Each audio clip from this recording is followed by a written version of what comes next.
Hola a todos, estamos de regreso aquí en el podcast de Astronautas Podcast y bueno, justamente Astronautas Podcast, ya tuvimos nuestro primer episodio la semana pasada. ¿Cómo estás, Joel?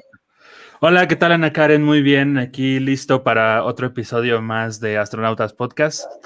Estoy muy emocionada por lo que nos vas a contar hoy acerca de ya estoy muy emocionada por lo que nos vas a contar. Ya les diré qué nos va a decir Joe. Nos quedamos como en pausa la semana pasada y hoy Joel nos va a contar más.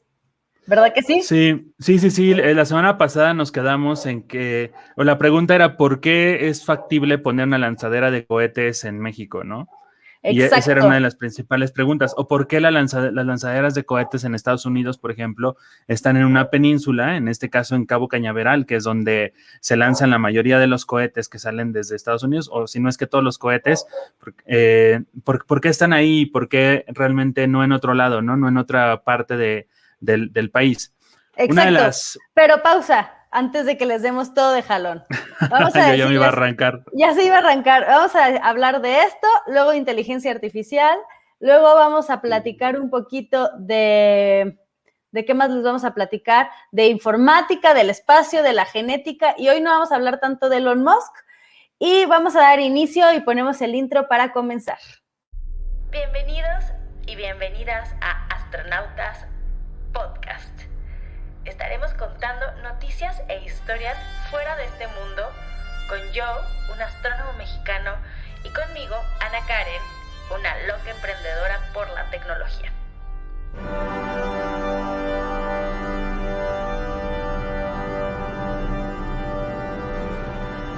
En este podcast te hablaremos de las novedades que hay en el mundo del espacio, de la astronáutica y, por supuesto, de la ciencia y la tecnología. Y quién sabe qué otras más cosas de las que nos gusta platicar. Comenzamos.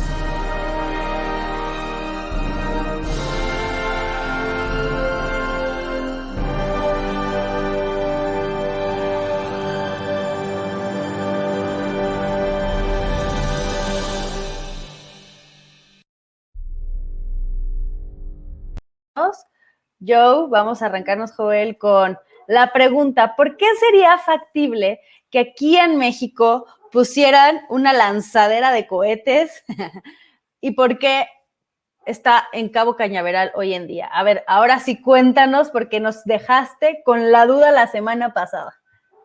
Sí, hay varias cosas que debemos tomar en cuenta. La mayoría de los cohetes viajan de oeste a este, o sea, el movimiento de los cohetes es de oeste a este. Y esto tiene un sentido, y es que la rotación de la Tierra es justamente de oeste a este. Entonces, lo que tú haces cuando quieres lanzar un cohete es que te quieres aprovechar del sentido de rotación de la Tierra para generar un impulso adicional a este cohete y así gastar menos combustible, ¿no? Este impulso adicional que la Tierra le puede dar al cohete para salir de la atmósfera y llegar al espacio, realmente es mucho mayor mientras más cercano te encuentras al ecuador. Es decir, la velocidad adicional que puede ganar el cohete, la velocidad tangencial que va ganando por el impulso mismo de la rotación de la Tierra, es mucho mayor mientras estás en el punto más alejado al eje de rotación terrestre. En este caso es el ecuador. Entonces, mientras más cercano estés en el ecuador, va a ser mucho más fácil aprovechar este impulso, ganar ventaja de este impulso y, por lo tanto, utilizar menos combustible en el cohete que tú estás lanzando. Entonces, los países que están más cercanos al ecuador, pues claramente tienen una ventaja porque pueden aprovechar este fenómeno y entonces poder lanzar cohetes de manera más fácil. Eso reduciría, por ejemplo, reduciría considerablemente algunos de los costos que incurren en el lanzamiento mismo del cohete. Ahora, no es coincidencia que Cabo Cañaveral esté justamente en la costa este de Estados Unidos, simplemente porque como el giro o como el lanzamiento va de oeste a este, lo que tú no quieres es que justamente tu cohete atraviese una gran porción de territorio, porque si algo sale mal, pues realmente puedes ocasionar algún accidente o pueden caer piezas en zonas donde no quieres que caigan. Entonces, pues si tu lanzadera está en el este, donde además, o sea, te vas a mover en este caso, hacia el Océano Atlántico, pues además de aprovechar el giro de rotación, o sea, el impulso por la rotación de la Tierra, también aprovechas que no tienes ninguna tierra aledaña que puedas tú afectar en caso de que algo salga mal. Situación similar ocurre en el caso de México. El caso de México tiene una península, la península de Yucatán está al este del país, después de la península de Yucatán ya no hay nada más que agua y además está un poco más abajo que la península de Florida y entonces, por lo tanto, el aprovechamiento adicional del giro por la rotación de la Tierra es mucho mayor o es un poco mayor. De esta manera, pues entonces puedes lanzar cohetes de manera más fácil, teniendo la ventaja de que estos cohetes además no atraviesan porciones de tierra que pudieran ocasionar algún problema en caso de algún desperfecto. Por eso es que México tiene una ventaja para poder lanzar cohetes que se podría aprovechar. Súper, nada. Gran enseñanza. Espérate, me detengo para procesarlo porque creo que escucharon todos, lo entendieron, yo lo entendí perfecto. Imagínate que aquí en México hubiera de verdad o sea, hay todas esas posibilidades, tenemos todo para hacerlo y la neta es que yo no creo que vayamos para ningún lado. O sea, es muy ideal, pero si hubiera un día una agencia espacial latinoamericana, bueno, ya hay, pero si la agencia espacial latinoamericana dijera como, vamos a buscar un lugar correcto, ojalá fuera México, ¿no? La verdad es que sí, te digo, tenemos ventajas competitivas para poder hacerlo bien. También es cierto, o sea, piensa en el hecho de que estamos cerca de Estados Unidos, entonces hay vuelos comerciales cerca, hay conexiones cerca, el país está bien conectado. Es un país que técnicamente es más libre que algunos otros lugares, como por ejemplo Kazajstán, de donde bien se lanzan cohetes, pero es un poco más controlado. Tenemos todas esas ventajas que podrían ser claramente aprovechadas y obviamente el hecho de tener una lanzadera de cohetes en el país, pues podría detonar la innovación y el desarrollo de tecnologías dentro de nuestro propio país, ¿no? No solamente para lanzar vuelos o no solamente para lanzar cohetes que llevaran satélites, por ejemplo, sino también pensar en que en algún momento se pudieran lanzar cohetes que llevaran tripulaciones a algunas, bueno, no sé, a la Agencia Espacial Internacional, a la Estación Espacial Internacional o algo así. Sería, la verdad, muy, muy, muy interesante. Ay, ojalá tus plegarias se escuchen y en este país algún día tengamos eso. Digo, para allá vamos, o sea, apenas empieza de nuevo la segunda, yo diría que ¿qué es? La segunda revolución del espacial. Espacial, sí, yo creería que sí. Yo lo llamaría como la segunda revolución espacial, ¿no? La primera, sí, claramente motivada por la Guerra Fría, ¿no? En los años 60, ¿no? Cuando finalmente Estados Unidos y la URSS se ponen a competir por quién llega primero a la Luna y quién lanza los primeros satélites y quién pone al primer hombre en el espacio. Pero después la verdad es que hubo un periodo en el que, si bien seguía habiendo exploración espacial, no fue tan constante y no fue tan motivante a lo mejor como lo fueron los años 60 y los años 70, ¿no? Y creo que en este momento está despertando y está cambiando justamente porque hay nuevos jugadores en el mercado, no son solamente estas agencias internacionales gubernamentales las que se dedican a hacer ahora la exploración espacial, sino que también existen ya pues empresas que tratan, sí, de llevar tanto tripulaciones como cargo al espacio, ¿no? Sí, que entonces, no solamente es SpaceX, que es exacto, Virgin Galactic, Blue Origins. ¿Quién más? Ya ni sé. Pues además de eso, como que cuando pensamos en la conquista del espacio o pensamos en Estados Unidos o pensamos en la Unión Soviética, ¿no? En los rusos, pero la verdad es que los chinos están haciendo, o sea, tienen la carrera espacial china es impresionante, ¿no? También en India está pasando lo mismo, entonces en Asia se están moviendo cosas que ponen nuevos jugadores, como te digo, que no solamente es Estados Unidos y la URSS por la conquista del espacio. Entonces creo que eso es bastante motivante. A lo mejor de este lado del mundo no tenemos muy presente qué es lo que se hace en Asia, pero Asia es un competidor brutal en la carrera por el espacio. Uh-huh. Sí, lo padre es que ahora sí están colaborando, ¿no? Ya vemos que Japón colabora con Estados Unidos y con Rusia y así. O sea, ojalá sigan colaborando más. Sí, bueno, al final ahí creo que entra una parte ética, ¿no? Porque, si bien no ética, creo que entra una parte de nuestra visión como sociedad, no como sociedad, de nuestra visión como especie, de qué queremos lograr como especie, más allá de las fronteras que tenemos actualmente y de nuestra división por países. La verdad es que el espacio debería ser debería ser un paso natural para nosotros como seres humanos. O sea, no como mexicanos, no como estadounidenses, no como rusos, sino un paso hacia la exploración de la raza humana, porque finalmente creo que esa sería la manera en la que nosotros como especie tendríamos para trascender, ¿no? Salir de nuestro planeta, como decía Carl Sagan, estamos en las orillas de un océano cósmico y empezar a meternos en este océano, empezar a mojarnos los pies y adentrarnos en todo lo que el universo tiene para ofrecernos. Pero para lograr eso, para conseguir eso, necesitamos consolidarnos como una sola especie, más allá de las divisiones territoriales o nacionalistas que podamos tener en este momento. Me encanta lo que estás diciendo, es como somos de un mismo lugar, somos al final los al humanos. Al final somos terrícolas.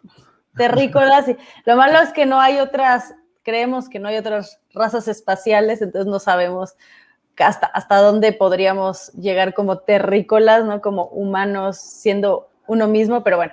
Me estoy yendo por otra tangente. No, pero está interesante. O sea, al final del día no importa si no sabemos si hay allá afuera alguien más o no. Lo padre es explorarlo. Lo interesante es saber qué hay y verlo y pisar otro planeta y a lo mejor establecerte en otro planeta y realmente convertirte en una civilización cósmica que no solamente en una civilización que vive en un planeta llamado Tierra, sino en una civilización que realmente tiene todo el espacio para explorar. Sería impresionante poder conocer que hay otras formas de vida, o sea, vida en el sentido más general, ya ni siquiera vida inteligente, o sea, descubrir que existe otro planeta con plantas, con animales, con otras formas de comunicación, de expresiones. Eso por sí mismo ya sería o sea, nos daría, creo que, una nueva dimensión a lo que somos y dónde estamos como especie misma. A mí me gustaría pensar también muy positivamente en que eso va a ser para el bien de todos y que no va a afectar el planeta Tierra y que no estamos buscando la exploración hacia otros planetas como Marte o como ir a la Luna a vivir porque se nos va a acabar el planeta, sino que porque estamos buscando más allá. Y es que fíjate que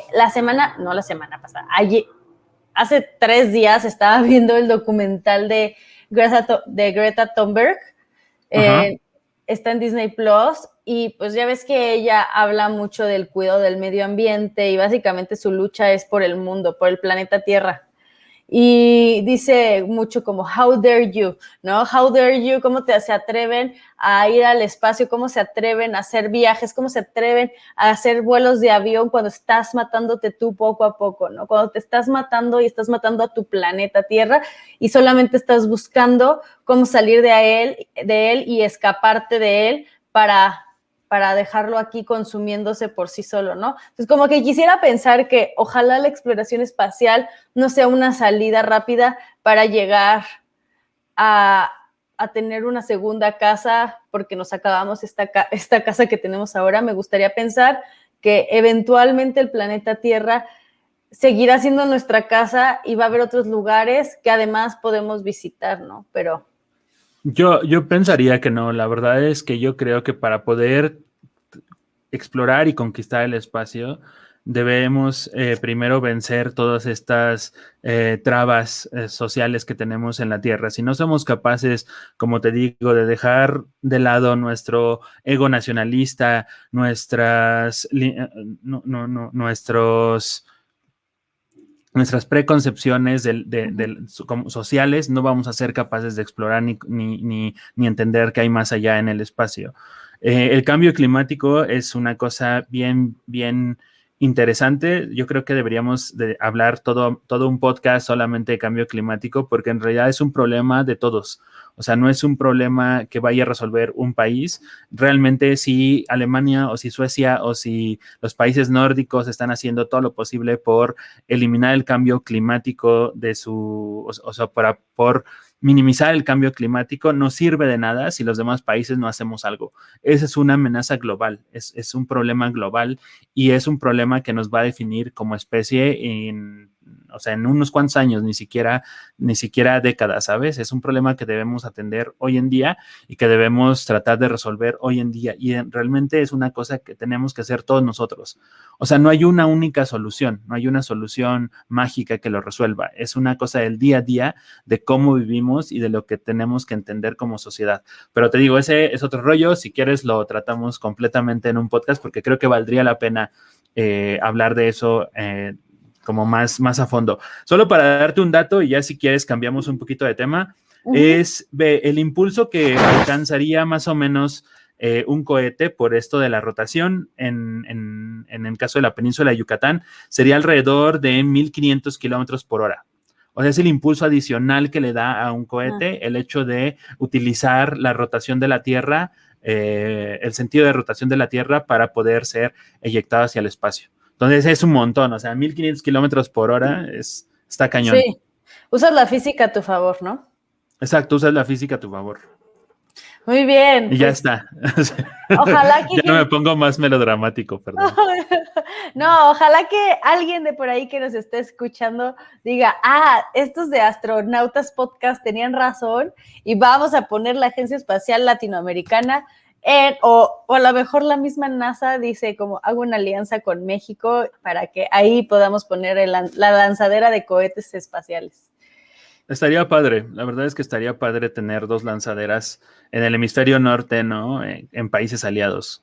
¿No? Pero no sé, dijimos que ya íbamos a cerrar, pero a ver, no sé qué tanto, ahorita que yo estuve de vacaciones ahí en la península de Yucatán, ¿qué tanto afectaría al medio ambiente? Porque pues la verdad es que la península de Yucatán tiene, increíbles lugares y reservas naturales que se están acabando por el mismo hombre porque estamos construyendo hoteles, hay mucho turismo y al final no sé qué tanto sería beneficioso poner ahí una lanzadera de cohetes para el medio ambiente. No, yo creo que si se hace de manera responsable no debería afectar al medio ambiente, ¿sabes? De hecho, creo que como te digo, la idea aquí es, si queremos explorar el espacio, debemos entender lo que significa el planeta Tierra para nosotros. Entonces, una cosa no limita a la otra, podemos entenderlo y podemos cuidarlo y al mismo tiempo darnos cuenta de que podemos mandar máquinas increíbles al espacio sin destruir lo que tenemos aquí. A mí me parece más preocupante el hecho de que se construyan hoteles y resorts sin ninguna regulación y que haya trenes pasando por ahí. O trenes pasando por ahí, o ¿sabes? Este turismo masivo, como rampante, ¿no? De haz lo que quieras y vuélvete loco, es mucho más preocupante y contamina más a la larga que una cosa que lo vas a hacer por el bien del planeta, por el bien de la humanidad, por el desarrollo tecnológico, etcétera. O sea, creo que es un discurso un poco, o va más por ahí. Sí, por eso era la pregunta, ¿no? Pues qué bueno, pues entonces platiquemos ahora ya hablamos del espacio, de los cohetes, de por qué poner aquí en México una lanzadera de cohetes, se escucha bien feo, rocket launch en inglés, se escucha más padre, ¿no? Se escucha más padre. Hablemos de inteligencia artificial, y es que ahorita me vas a contar un poquito de una experiencia que tienes tú, pero justamente se hizo un informe del índice de inteligencia artificial para comprenderla.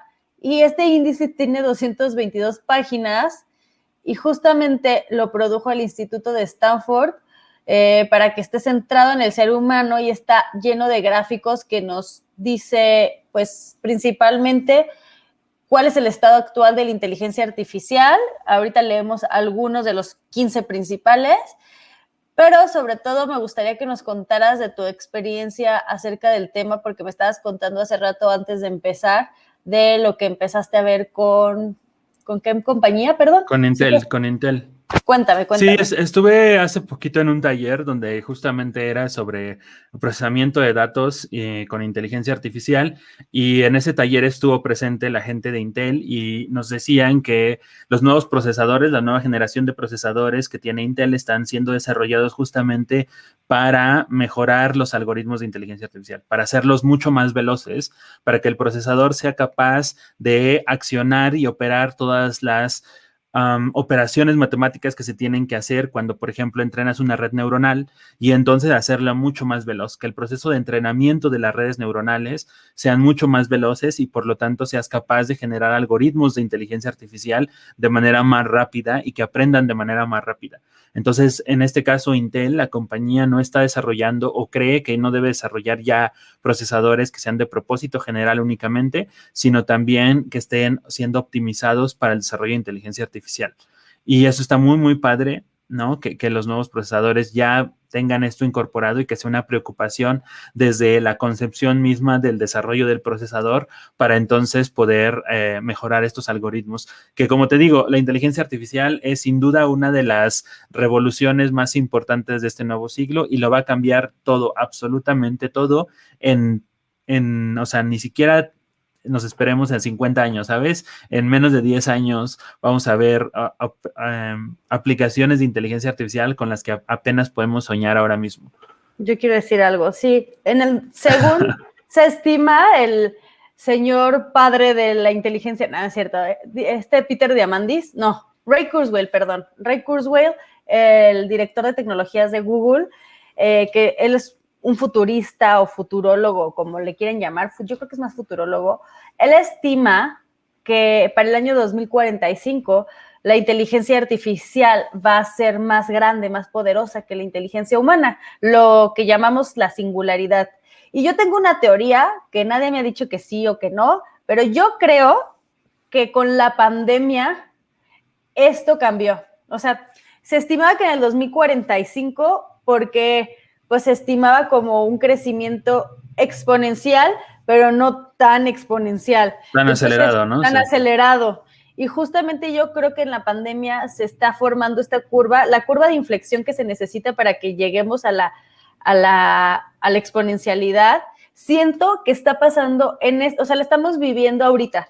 ¿Por qué estamos viviendo la curva de inflexión? Porque de la noche a la mañana todo mundo tuvo que cambiar y todo mundo se tuvo que acelerar y el mundo cambió y de la noche a la mañana las empresas cambiaron, la gente empezó a estar más digitalmente y genuinamente creo que ahorita estamos viviendo la curva de inflexión que nos va a llevar a esa rapidez acelerada de que la inteligencia que la inteligencia artificial sea mayor que la inteligencia humana, la llamada singularidad. Entonces, esa es mi seguro. teoría, que es antes. No, seguro.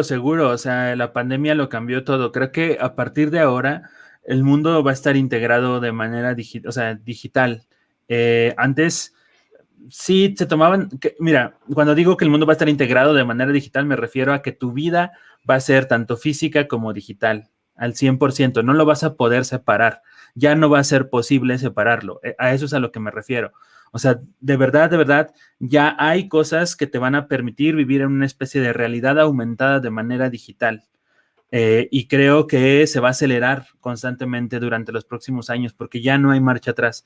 Nos dimos cuenta el mundo se dio cuenta que necesitaba de esto y que puede incluso sacar provecho de esto. Eso no sé qué tan bueno o qué tan malo sea. Creo que habrá que pesarlo de manera consciente y muy cuidadosamente, pero de que cambió. O sea, tu teoría creo que estás totalmente en lo correcto. La verdad es que ya no hay una vuelta atrás a partir de la pandemia. Sí. Y fíjate, viendo algunas de los detalles de este reporte sobre inteligencia artificial, es interesante ver que, por ejemplo, la mayoría de los artículos científicos que se están publicando, que se publicaron el año pasado, son chinos. O sea, los chinos tienen el 20.7% de todas las citas del mundo en cuestión de artículos científicos formales sobre el desarrollo de inteligencia artificial, en contraposición con caídas que se ven en Estados Unidos y en la Unión Europea. O sea, los chinos, de hecho, van hacia la alza, mientras que la Unión Europea y Estados Unidos van un poco hacia la baja. ¿Qué más te cuento? También es interesante ver que el número, o sea, el tiempo de entrenamiento ha bajado de manera radical, o sea, pasó de los minutos a los segundos en cómo entrenas tú las redes neuronales en promedio, ¿no? En las diversas aplicaciones que hay. Entonces, realmente eso es brutal. Y también nos habla, por ejemplo, este análisis un poco sobre el mercado el mercado de trabajo para la gente que desarrolla inteligencia artificial, y este mercado dice que es global. O sea, ya no hay o no va a haber un país fuera del desarrollo de aplicaciones que tengan que ver con inteligencia artificial. Y lo interesante es que Brasil es el país que lidera el índice de contrataciones para aplicaciones con inteligencia artificial. O sea, primero está Brasil, te digo los tres primeros: Brasil, India y Canadá. Son los tres países que más contratan gente para dedicarse a desarrollar cosas con inteligencia artificial. Está muy loco, ¿no? Que sea Brasil. Estados Unidos está entre los 10 primeros, pero no, o sea, ni siquiera. No me lo hubiera imaginado. Pues aprender portugués, porque ahí vamos a tener más oportunidades como mexicanos, yo creo. Sí, está cañón, la verdad. O sea, son estos países, te das cuenta que estos países que lideran esta nueva revolución son los países del llamado BRIC, o lo que era el BRIC hace 15 años, ¿no? Oye, pero no todo es miel sobre hojuelas.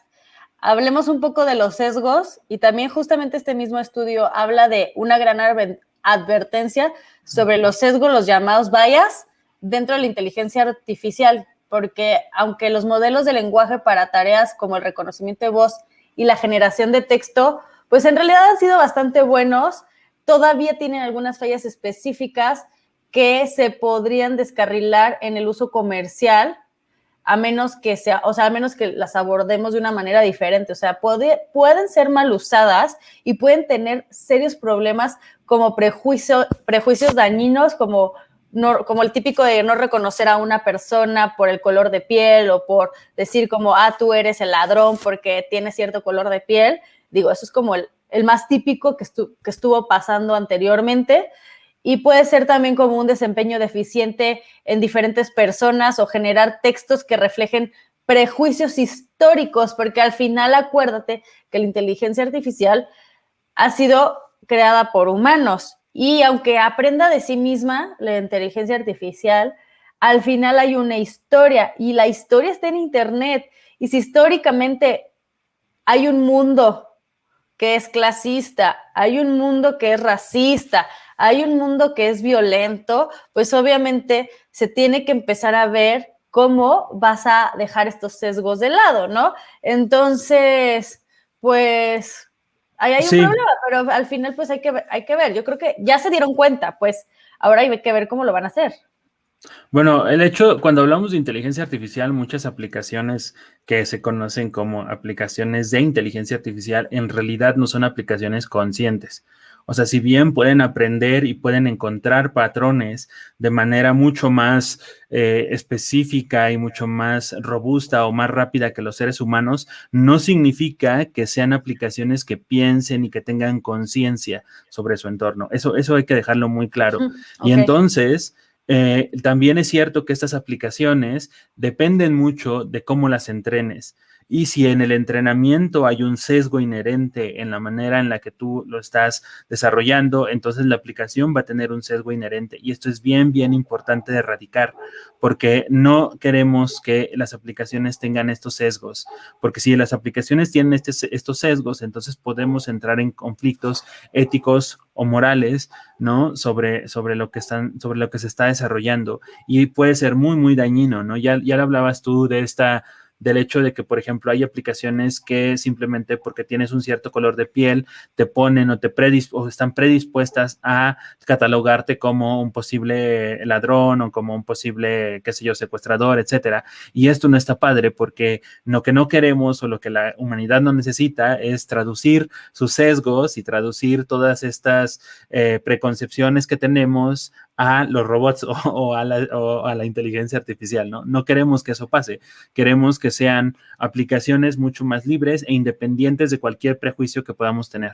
Exacto. Y bueno, al final, pues, yo creo que se va a poder cambiar eventualmente, y justamente hay mucha inversión alrededor de la inteligencia artificial. Fíjate, realmente si la inversión corporativa, o sea, de las empresas global en inteligencia artificial se ha disparado a 68,000 millones de dólares en 2020,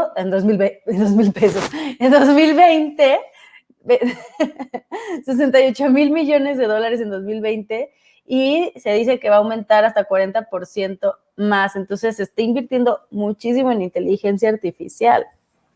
Para allá vamos.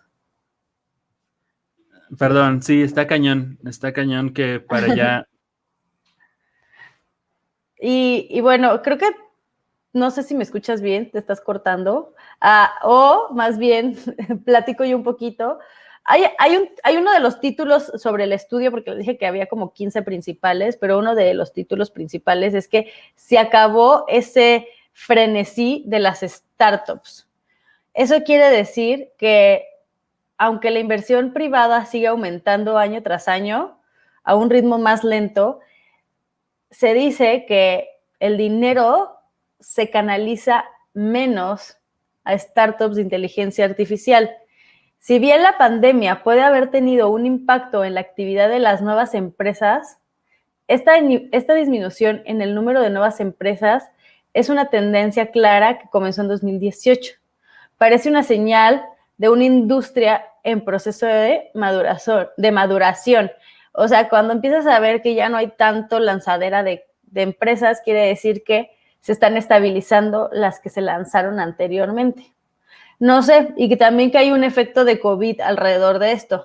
Claro. No, sí, o sea, es lo que tú me comentabas, ¿no? Que finalmente el COVID ha acelerado bastante el desarrollo de aplicaciones basadas en inteligencia artificial, y creo que tiene todo el sentido, como te decía. También es interesante. Pero dice que han invertido más en las farmacéuticas este año. Pues entre 2019 y 2020, el dinero de inteligencia artificial, mucho se fue a farmacéuticas. Sí, o sea, como lo decías tú, tiene todo el sentido que se haya ido a farmacéuticas, ¿no? Porque lo que quieres es desarrollar, pues eso, nuevas aplicaciones que te permitan, o sea, en este caso, por ejemplo, me imagino que resolver problemas asociados al COVID, ¿no? A lo mejor incluso temas de diagnóstico que tengan que ver con el COVID. Por ejemplo, cuando empezaba la pandemia se hablaba sobre el utilizar redes neuronales que pudieran identificar patrones de gente que hubiera o haya tenido COVID en radiografías de gente que haya tenido COVID, ¿no? Entonces sacaban las radiografías, veían si había algún patrón de daño en los pulmones, y esto lo hacían o lo encontraban a través de aplicaciones con inteligencia artificial. Esa es solamente una de las ideas, pero me imagino que, por ejemplo, procesar toda la información del virus, o sea, extraer como las características del virus, pues a lo mejor también es más fácil hacerlo a través de redes neuronales, etcétera. Entonces, claramente hay un impacto que tiene que está ligado al COVID en el desarrollo de este tipo de aplicaciones. Y oye, una cosa que no quiero que se me olvide decirles es, si ustedes están buscando una carrera del futuro y no les interesa la parte tecnológica, más bien, y no les interesa tanto, sí, la parte como de crear tecnología, el futuro está, escúchenme bien, el futuro está en aprender o estudiar alguna carrera relacionada con la ética, ya sea filosofía o ética, enfocada claramente a la inteligencia artificial, porque esta es una carrera del futuro. Si ustedes se ponen a estudiar ética de la computación, ética de la inteligencia artificial, yo creo que va a ser una carrera que no te va a faltar trabajo. Sí, bueno, ahí hay algunos debates al respecto, creo. Tienes razón, o sea, sí va por ahí, pero todavía hay debates sobre...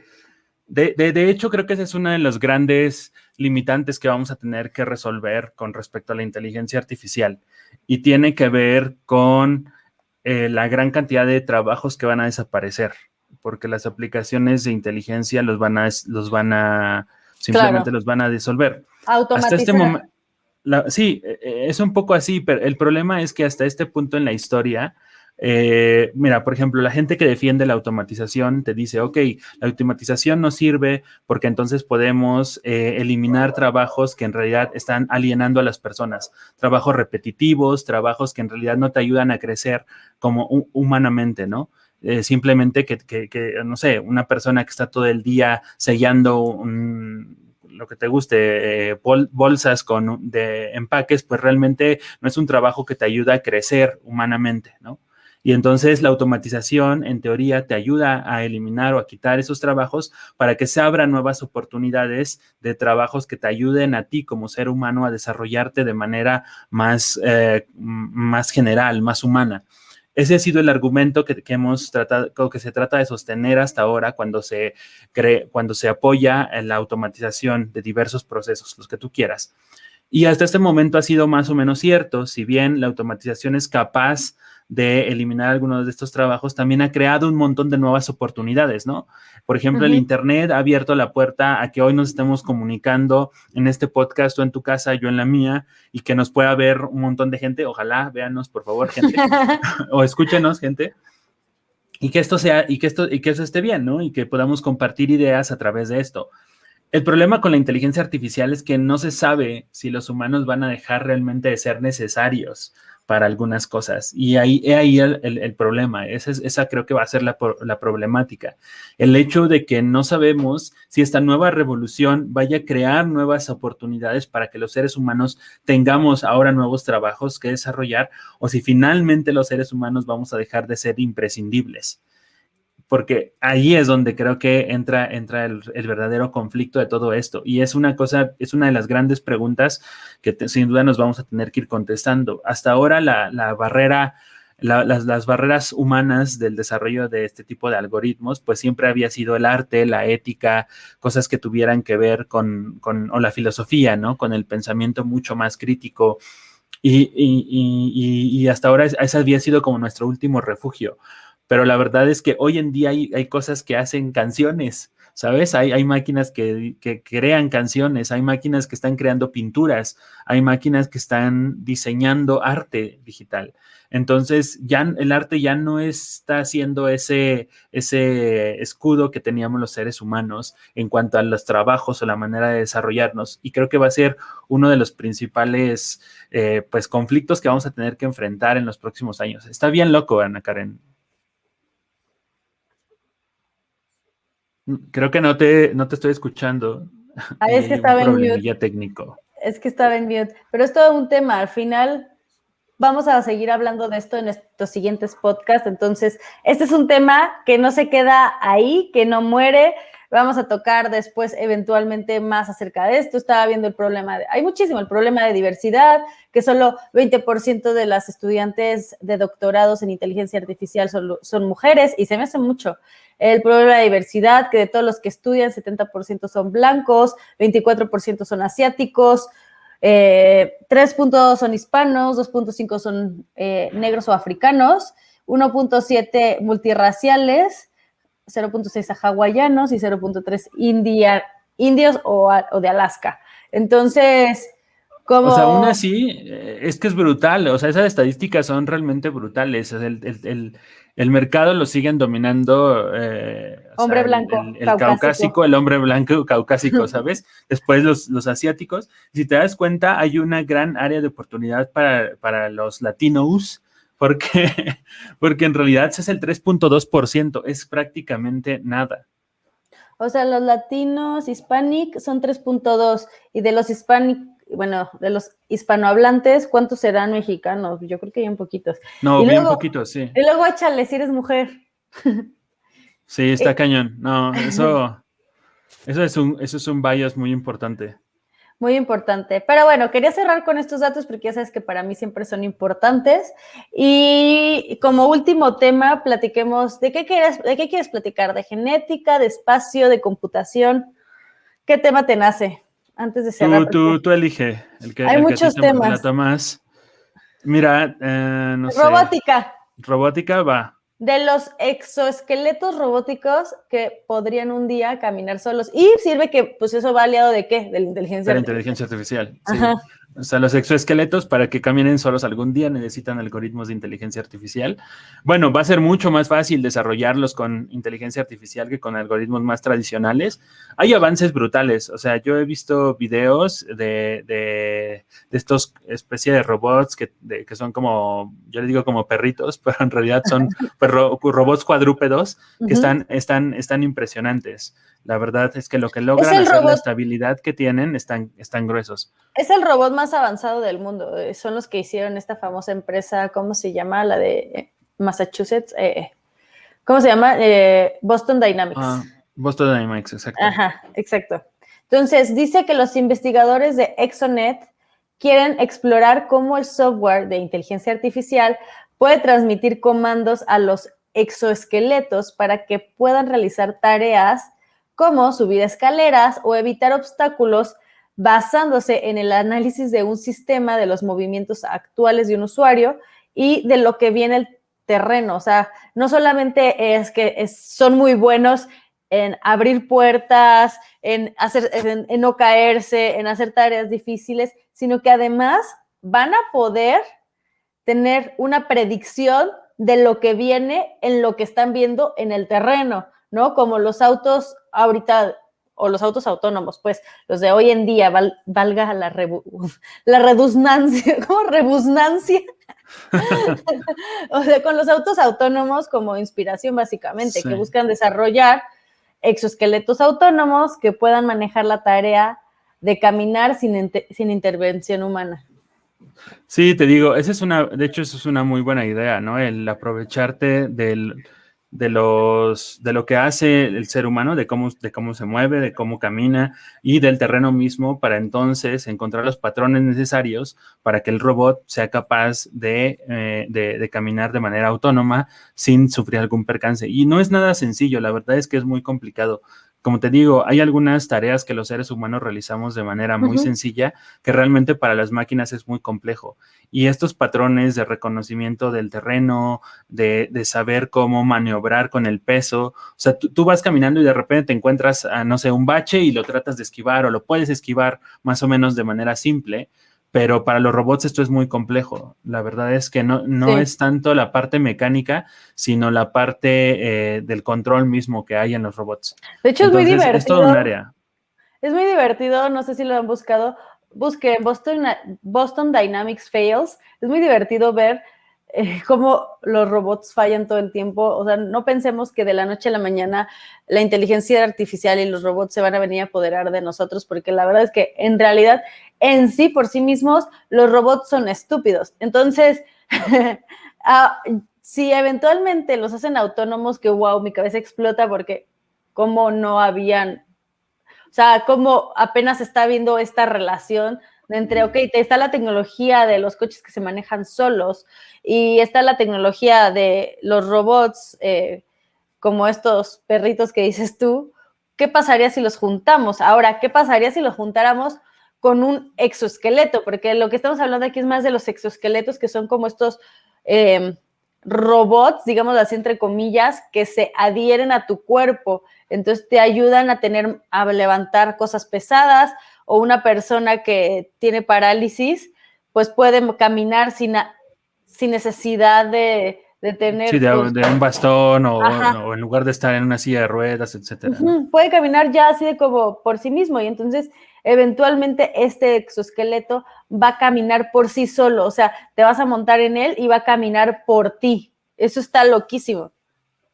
No, eso sí está muy cañón. Creo, o sea, te digo, yo no lo veo, o sea, es muy interesante ver el desarrollo, pero yo no lo veo como algo que no sea posible, sino es bastante factible que eso ocurra y ocurra en un periodo de tiempo muy corto.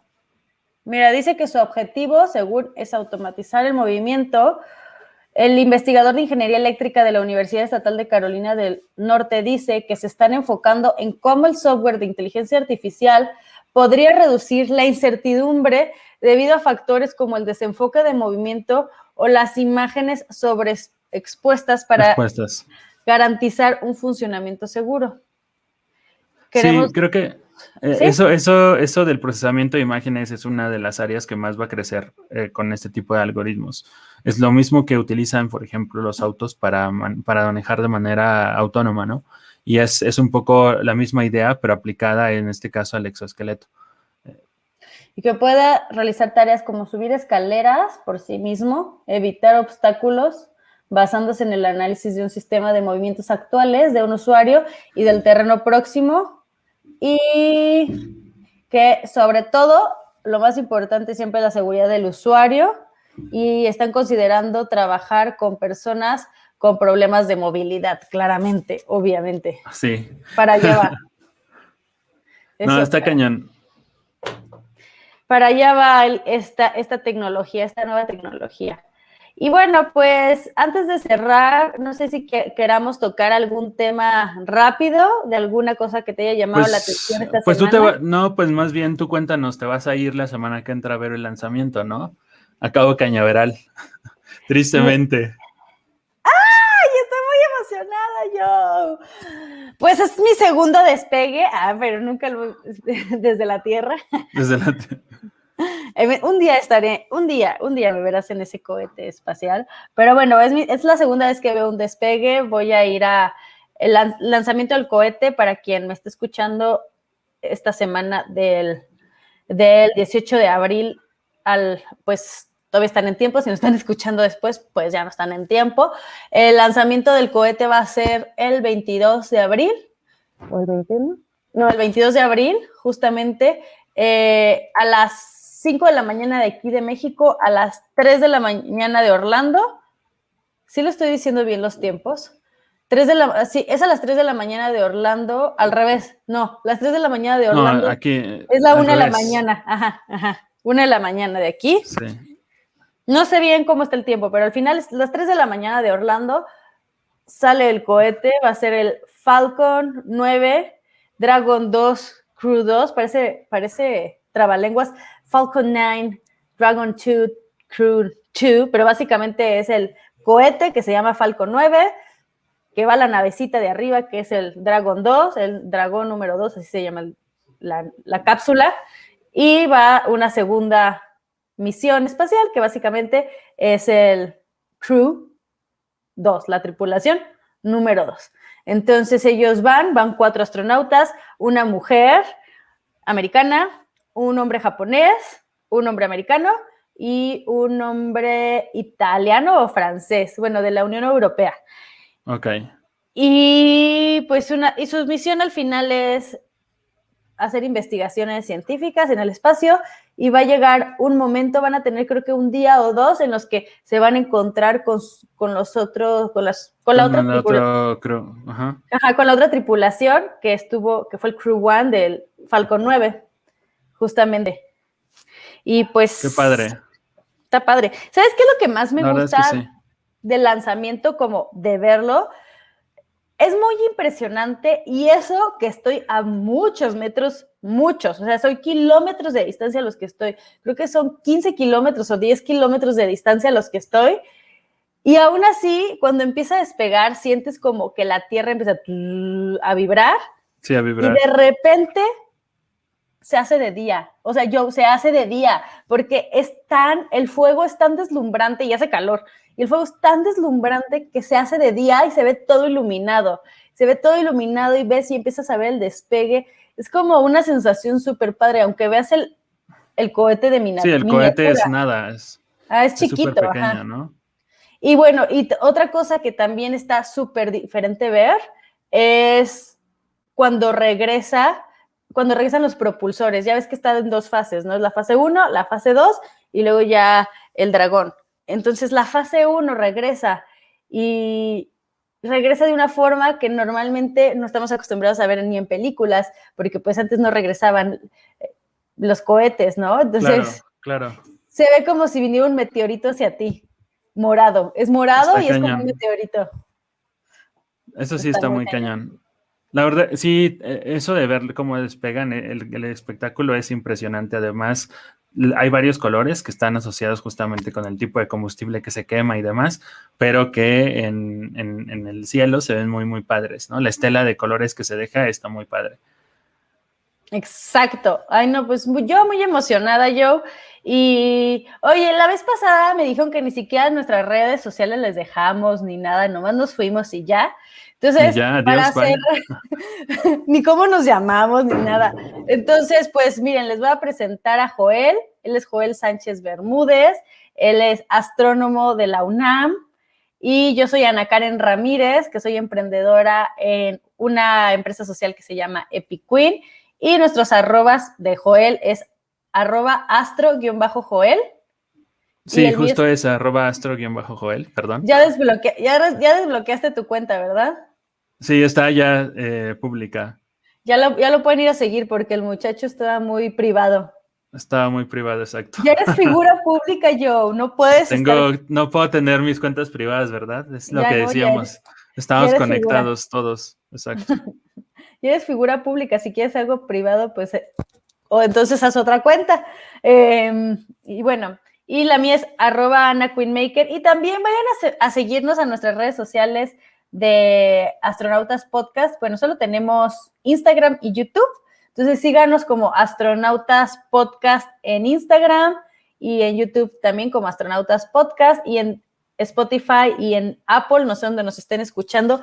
Vayan a darnos las 5 estrellitas y coméntenos buenos reviews. Sí, exacto, justamente. Síganos en todas las redes, como acaba de decir Ana Karen. Y pues nada, los estamos esperando ahí. Sí, nos vemos la siguiente semana porque ya voy a hablar de cómo me fue en el lanzamiento del cohete de SpaceX. Eso va a estar muy interesante, la verdad. Contar mi travesía y pues a ver qué más sale, porque seguro las noticias van a ser alrededor del tema, ¿no? Sí, y también mañana creo que es el primer vuelo del helicóptero, sí, que está en la superficie de Marte. Es la primera vez que se va a volar un dron en la superficie de Marte. Entonces, esta semana va a estar muy, muy interesante para esto que tiene que ver con la exploración espacial. Sí, para quien no esté enterado, hace unos meses se lanzó un cohete que fue a Marte.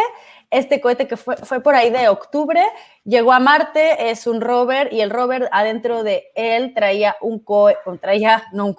traía un dron, que es un helicóptero básicamente, y es la primera vez que hay un helicóptero en la superficie marciana, bueno, o en cualquier lugar fuera de la Tierra, porque es muy complicado, ya que en el espacio no hay aire, entonces todo lo alrededor del helicóptero ha estado perfectamente calculado, programado, entonces ya veremos y platicaremos de esto también la siguiente semana, ¿no? Sí, exacto, va a ser una muy buena noticia, se logra volar, esperemos que se logre volar mañana.